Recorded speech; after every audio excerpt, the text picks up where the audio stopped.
Hi friends, ಈ ವಿಡಿಯೋಗೆ ಮರೆಯದೆ ಒಂದು ಲೈಕನ್ನು ಮಾಡಿ. ಮಿನಿಮಮ್ ಅಂದ್ರೆ ಒಂದು 500 ಲೈಕ್ಸನ್ನು ಎಕ್ಸ್ಪೆಕ್ಟ್ ಮಾಡ್ತಾ ಇದ್ದೀನಿ.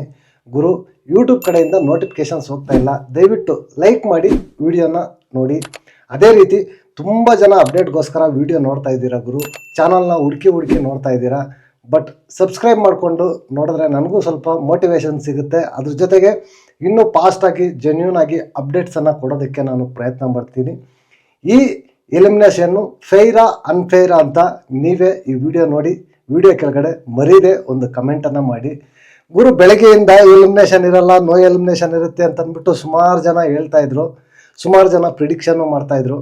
ಬಟ್ ನನಗಿದ್ದಿದ್ದ ಇನ್ಫಾರ್ಮೇಷನ್ ಎಲಿಮಿನೇಷನ್ ಇರುತ್ತೆ 100% ಅಂತ ಹೇಳಿದರು. ಅದಕ್ಕೆ ನಾನು ಎಲಿಮಿನೇಷನ್ ಇರುತ್ತೆ ಅಂತಲೇ ಹೇಳ್ತಾ ಇದ್ದೆ. ಬಟ್ ತುಂಬ ಜನ ಖುಷಿ ಪಡ್ತೀರಾ ಗುರು, ಈ ಎಲಿಮಿನೇಷನ್ಗೋಸ್ಕರ ಕಾಯ್ತಾ ಇದ್ರು. ನಿಜವಾಗ್ಲೂ ಯಾರ್ಯಾರೆಲ್ಲ ಕಾಯ್ತಾ ಇದ್ರು ಅವರೆಲ್ಲ ಒಂದು ಲೈಕ್ ಮಾಡಬೇಕು. ಈ ವಾರ ಬಿಗ್ ಬಾಸ್ ಮನೆಯಿಂದ ಆಚೆ ಹೋಗೋದಕ್ಕೆ ಒಟ್ಟು 7 ಜನ ನಾಮಿನೇಟ್ ಆಗಿದ್ರು. ವೋಟಿಂಗ್ ಅಂತೂ ತುಂಬ ಸಕ್ಕತ್ತಾಗಿ ವೋಟಿಂಗ್ ಅನ್ನೋದು ಬಂದಿತ್ತು. ಅದರಲ್ಲೂ ಟಾಪ್ ಅಂತ ಬಂದಾಗ ಗಿಲ್ಲಿಗೆ ಸ್ವಲ್ಪ ಜಾಸ್ತಿ ಟಾಪಲ್ಲಿ ಬಂದಿತ್ತು. ಇನ್ನು ಉಳಿದವ್ರಿಗೆಲ್ಲನೂ ಸ್ವಲ್ಪ ಮೀಡಿಯಮ್ ಆಗಿ ವೋಟಿಂಗ್ ಅನ್ನೋದು ಬಂದಿತ್ತು. ಬಾಟಮ್ ಅಂತ ಬಂದಾಗ ತುಂಬ ತೀರಾ ಕಡಿಮೆ ವೋಟಿಂಗ್ ಅನ್ನೋದು ಬಾಟಮ್ ಅಲ್ಲಿ ಬಂದಿತ್ತು.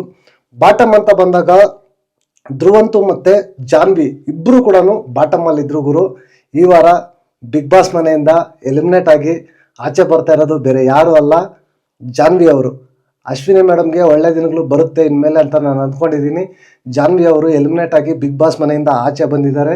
ಅವರ ಮುಂದಿನ ಜೀವನಕ್ಕೆ ಒಳ್ಳೇದಾಗಲಿ, ಆಲ್ ದಿ ಬೆಸ್ಟ್ ಅಂತ ಹೇಳ್ತಾ ಈ ವಿಡಿಯೋ ಇಲ್ಲಿಗೆ ಮುಗಿಸ್ತಾ ಇದ್ದೀನಿ. ನೆಕ್ಸ್ಟ್ ವಿಡಿಯೋದಲ್ಲಿ ಸಿಗೋಣ. Until take care, bye bye, ನಮಸ್ತೆ.